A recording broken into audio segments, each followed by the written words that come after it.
Good morning. Welcome. So just stoked to have a full room on a holiday weekend. Oh my gosh. Yay, good for you.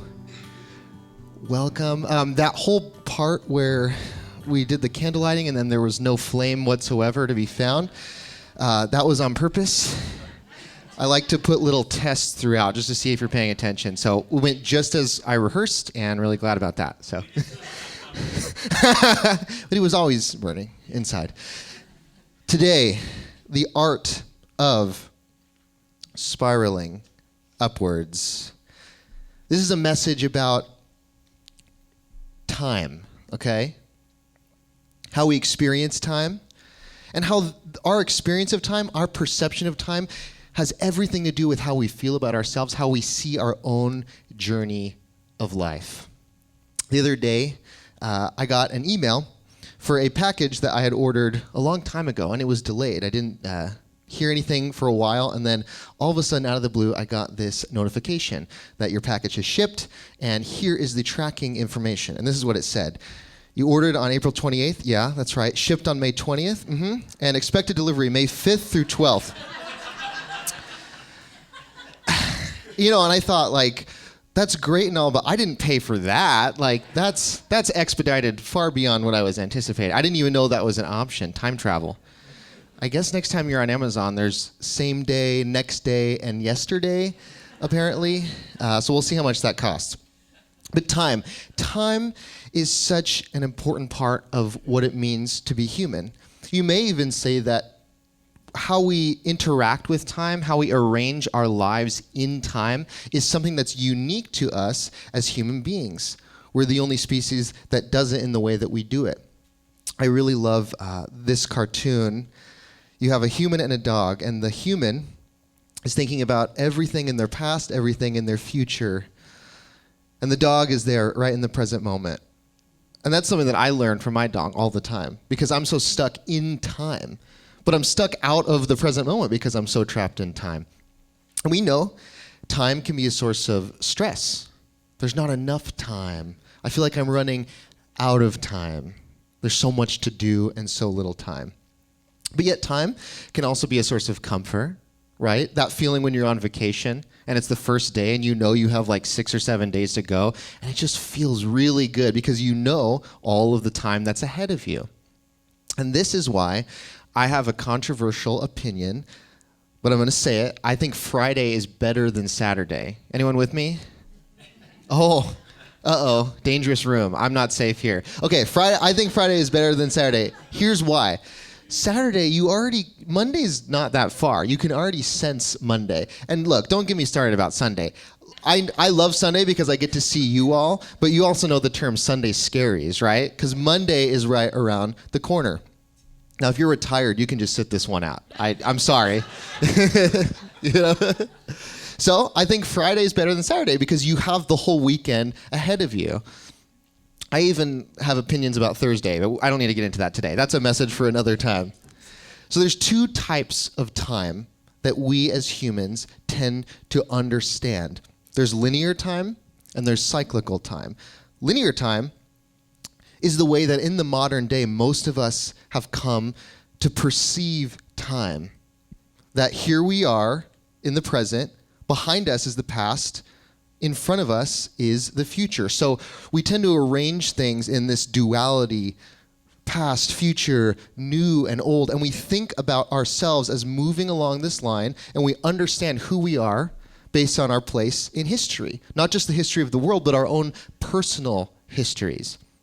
Now you may be saying, yeah, Jake, that's time. That's how we get how time works, okay? But there's another way that we also understand and arrange time, and that's in a circle. If you think about a clock, time moves cyclically, okay? And think about ancient cultures. Think about an indigenous person from thousands and thousands of years ago. They probably were less concerned with where they were at in the grand scheme of history and more concerned with where they were at in the seasons, in the phases, in the cycles of life and the cycles of time. And this is a little bit more difficult for us to understand because we, as a species, have become somewhat removed from the seasons in our modern technological age. Obviously we do think about the seasons in the sense that, yeah, it's getting really hot around here. Maybe if you're a teacher, you're thinking like, yes, summer, okay. But beyond that, we tend to kind of be a little bit removed from the reality of the seasons. But cyclical time, the understanding that undergirds it is this: everything that's happened will happen again. That things operate in patterns, history tends to repeat itself. And now it's not that one of these is wrong and one of these is right. There is a spectrum, and we both interact with cyclical time and linear time in different aspects of our lives.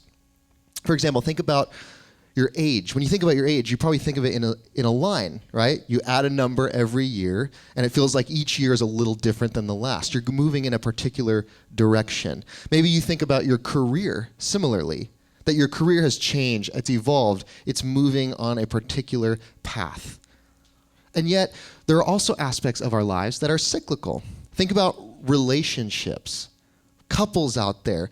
You know that your relationship moves in patterns. There's a rhythm.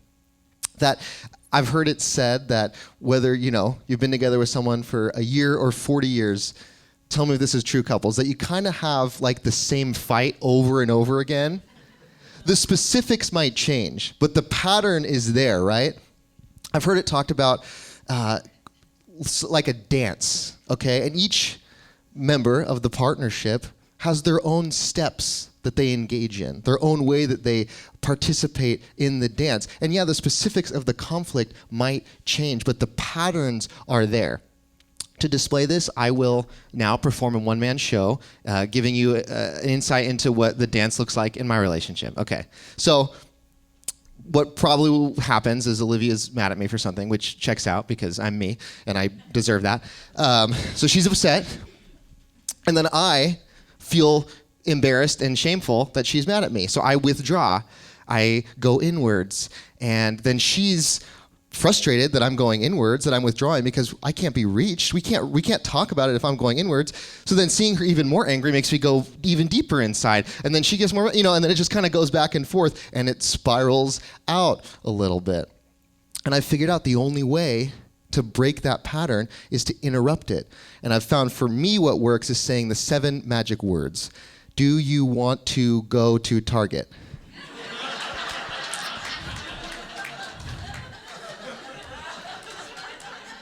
She's not here today, but she'll watch this later. I discovered the secret of life, So I know. Bill said it was time and the passage of time, but for me it's Target. So, but for me, I found it incredibly helpful to understand these cycles, right? Like in my own life, I have anxiety. I experience anxiety, and I found that anxiety operates more cyclically than it does linear.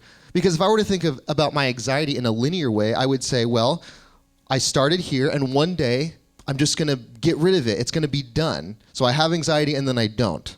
But the reality I found is, no, it's okay. Anxiety comes in waves. There's a rhythm, and it's okay. You learn to live with it. You learn to accept it. That's part of being human.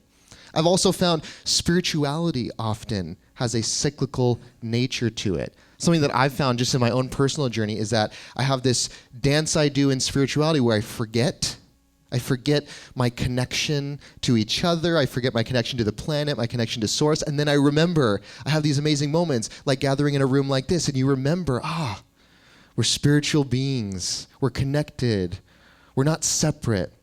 And then naturally life happens and we forget, right? And then we remember, and then we forget. That's a dance we do, and it's okay.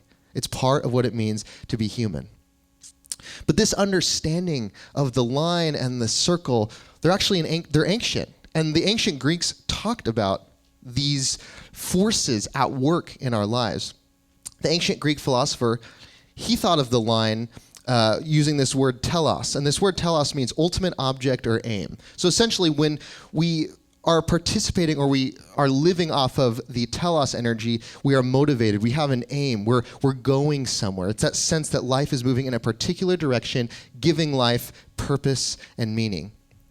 But also there's another understanding in the ancient Greek. The ancient philosopher Plato, he talked about eros. You may have heard this word in reference to love or sensuality, but the way Plato thought about eros is the universal force that moves all things toward peace, perfection, and divinity. more of a circle, a sense of wholeness, contentment, groundedness. Okay? Now, it's possible and most likely that we experience both the telos and the eros energies in our lives at different times. There are moments where we're a little bit more telos, more driven, more motivated. But this can also lead us to kind of feel like we're just wandering aimlessly, searching for the next thing, searching for the next high.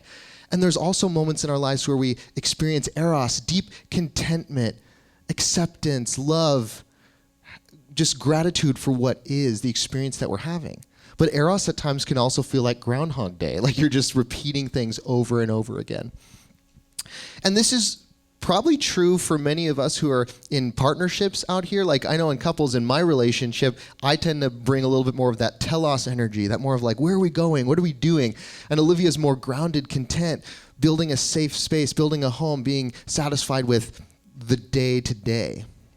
So we can experience both in our lives. Now, again, these are both just aspects of who we are. The problem is we get stuck thinking that we're one or the other because we tend to see our lives in two dimensions. So you might look at the circle and you might say, gosh, am I just cycling? Am I just repeating the same day over and over again? Am I making the same mistakes over and over again? For me, I would look inward and say, am I just going to experience anxiety over again? Am I going to experience shame? Am I going to have to learn the same lessons and never get out of it? Or maybe you wish that your life was a straight line. You thought, gosh, things were supposed to be easy. Things were supposed to be A plus B equals C, moving in a particular order in a direction, but things have been a whole lot messier. This is the problem when we look in two dimensions. But here's the reality. Life is not in two dimensions.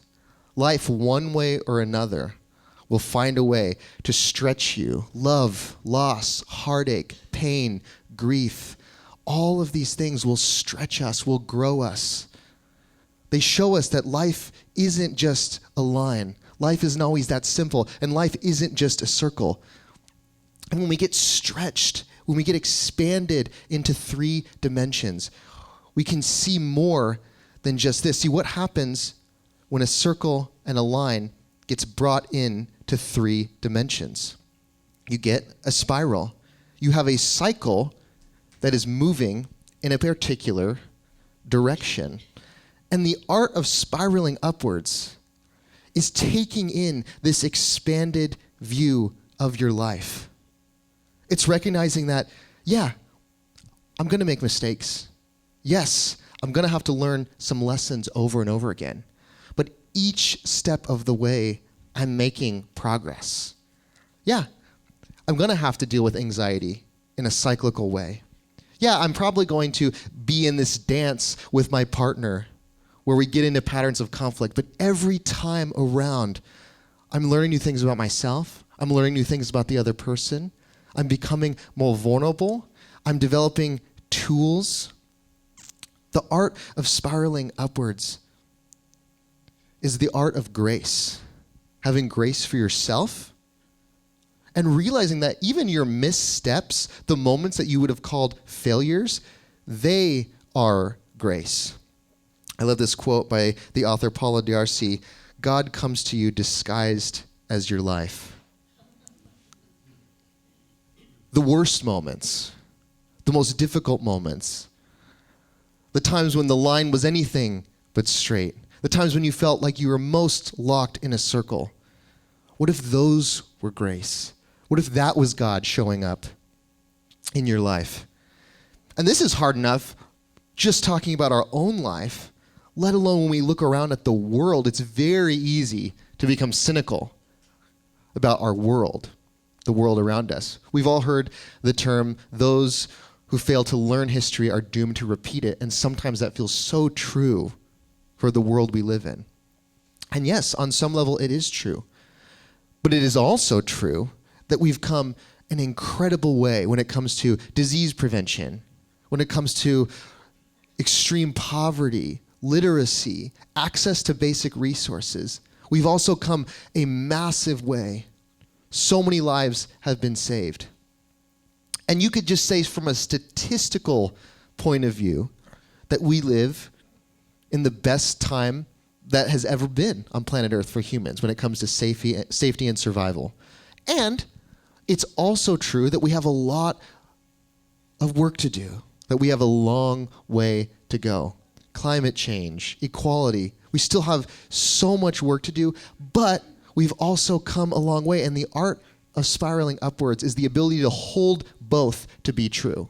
Yes, we want to see more progress, but also we aren't where we were 1,000 years ago. The art of spiraling upwards is learning to embrace the cycle, learning to trust that we are going somewhere, that we are being taken on a journey, trusting that your mistakes, they're not failures, that you are learning lessons, maybe the same lessons, but you're learning them at different levels each step of the way. The author Michael Meade says this: our greatest gifts and deepest wounds reside in the same area. From 2 dimensions, it feels like there's no way that those could be related, that my gifts are over here and my wounds are over here. But from 3 dimensions, you can see that they are all part of that spiral. So that struggle, that relationship conflict, that person that you just can't resolve things with, maybe it's your health, that thing that just feels like you're cycling over and over again. I'd encourage you, what would it be like to zoom out, to adopt a larger perspective, a 3-dimensional perspective, and see that, yeah, maybe I can't fix all of it. Maybe my health isn't exactly going to change, but I've changed, I've grown, I've expanded inside. Maybe I can't change this other person, I can't fix them, I can't make them be anything I want them to be, but this experience is teaching me how to expand internally. What if the art of spiraling upwards brings us to a place where we value progress over perfection? See, seeing life as just a straight line is just saying, I want everything to be perfect.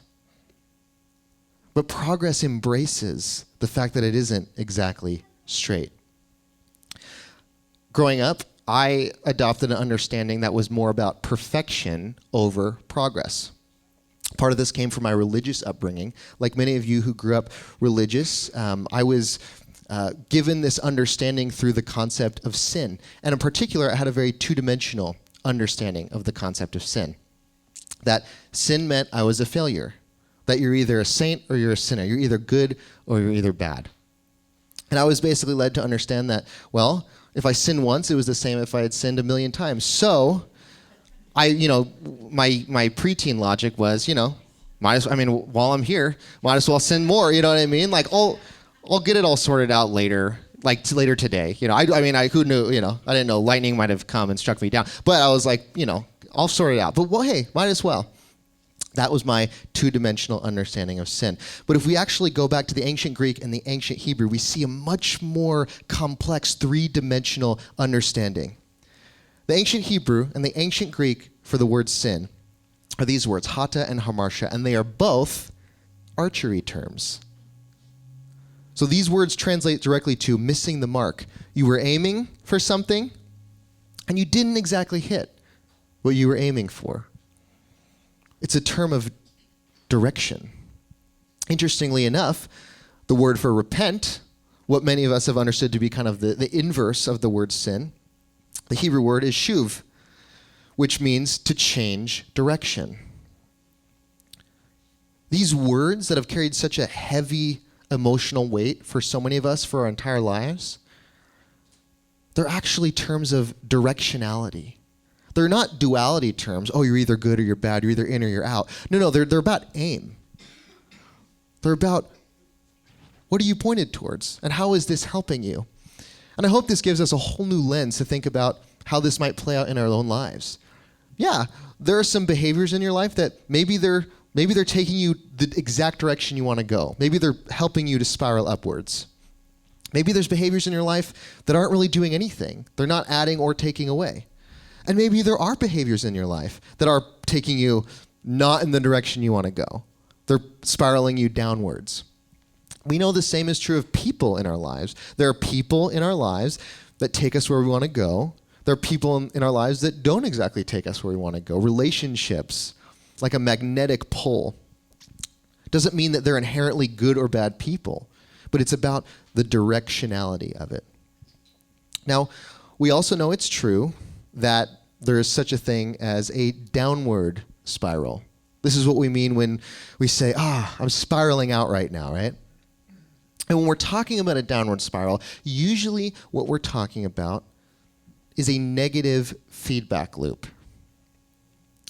See, feedback, just in terms of live sound, which I have some experience in, is what happens when a microphone gets too close to a speaker. I will not demonstrate it for you now.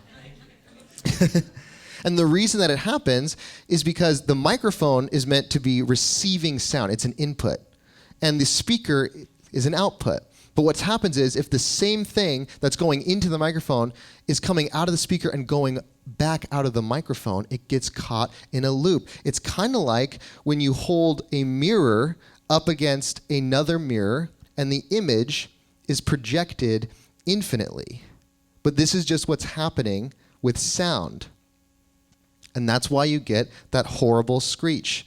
Also, I just, gave you the blessing of looking at Leonardo DiCaprio for a brief second, so I'm just going to throw him in there every now and again, just see if you notice. But that's why you get that horrible noise, because there's a loop. But think about how the negative feedback loop shows up in our lives. Think about addictions. That there's pain that we go through, trauma, and usually addictions are there to numb the pain, but instead of fixing it, healing it, they often exacerbate things, which means you need the addiction more, and it just kind of loops around and around. And we know that the feedback loop is not only something that we might experience externally, but also something that we experience internally. For me personally, my negative feedback loop, I call the shame spiral. And see, what tends to happen is, let's say Olivia and I got in an argument like before. I feel shame. And so that shame tells me to isolate. And then when I'm isolated, the voice of shame says, yeah, good job. You should isolate. You should be alone. The world is better off without you. And because I've isolated, there's no one to counteract that voice. So the voice of shame grows louder, which tells me to isolate further, which I do. And then the silence is more deafening, and there's a louder voice of shame. And this is what happens when you get caught in that internal negative feedback loop. But how do we break this? How do we get out of it? Sometimes the only way to stop feedback like that is to interrupt it. If I were experiencing feedback from the microphone right now, the only thing I could do would be to mute the microphone. Sometimes we have to take some drastic measures to end the feedback loop. This is why interventions are an option for people who are stuck in deep feedback loops of addiction. This is why emotionally some of us in relationships need to put up boundaries, because the only way to break the feedback loop is to create a safe wall. For some of us, this is even meant saying to someone, while this situation is going on in your life, I can't have a relationship with you. And for a lot of people, that actually has been the catalyst for change and for healing. I know for myself, when I'm stuck in a negative feedback loop, one of the best things I can do is just to stop, to change what I'm doing, to shuv, to change direction. And often for me, if I'm ruminating in my thoughts, the best thing I could do is go outside, spend some time in nature, clear my head. With couples, one of the tools that I've learned that could be really effective, when a fight is just spiraling out of control, sometimes the best thing you could do is take a time out, is to just take a breather. Now, hear me. Don't ever tell your partner, I'm putting you in timeout. That's not good. Don't do that. You have to say, we maybe just need a break right now. But just as we can spiral downwards, when we spiral upwards, this is a positive feedback loop. That when we're committed to growth, that when we're not too hard on ourselves, when we're kind on ourselves, when we're able to look at our journey with some grace and some compassion, the quality of our inner state changes. Our inner lives become a lot more gentle. And when our inner lives are elevated, naturally our outer lives are. Our relationship changes. The way that we see the world, the way that we interact with the world is elevated. And when that happens, your inner life then changes again. And it's a positive feedback loop. It goes around and around, but in a positive way, and you spiral upwards. But where does this go? Where does this lead? When we think about spiraling upwards and spiraling downwards, where does this go? See, for many of us, just as we were taught about the word sin and repentance in a two-dimensional way, I also think we were given a two-dimensional view of heaven and hell. And so today I want to give us an opportunity. What if we, when we're in this room right now, we think of heaven and hell not as destinations, but as directions. We look at them from three dimensions. And we ask ourselves, what if heaven is love, is that magnetic force of love, inviting you to spiral upwards? And what if hell is another word for fear and shame, that voice that tells you, no, I need to isolate. No, I need to separate myself. No, I'm not loved. I'm not safe. I don't belong. And it pulls us away from the magnetic force of love. Rob Bell, in his book Love Wins, talks about it like this. In reading all of the passage in which Jesus uses the word hell, what is so striking is that people believing the right or wrong things isn't his point. He's often not talking about beliefs as we think of them. He's talking about the state of his listeners' hearts, about how they conduct themselves, how they interact with their neighbors, about the kind of effect they have on the world. If we want hell, if we want heaven, they're ours. That's how love works. It can't be forced, manipulated, or coerced. It always leaves room for the other to decide. God says, yes, we can have what we want because love wins. What if the art of spiraling upwards, it's the art of choosing love, of allowing love to pull you, of surrendering to love. And this doesn't mean that you're not going to go through the rhythms of life, the cycles of life, the patterns. It doesn't mean that you're not going to have to learn some lessons again and again and again. But what it does mean is that all along the way, there is a purpose, there is meaning, and you are being pulled somewhere. See, we get stuck because we see our lives in two dimensions. We don't have a big enough perspective for our own journeys. What's interesting, we talked about the Hebrew word for repentance, but the Greek word for repentance is metanoia. And it essentially translates to expand one's mind, to expand one's perspective, to adopt a whole new view of reality, to move from two dimensions to three dimensions. The art of spiraling upwards is the art of having grace for ourselves, grace for each other, understanding how hard it can be for others to break out of those loops, having grace for our world, losing some of that cynicism about our world,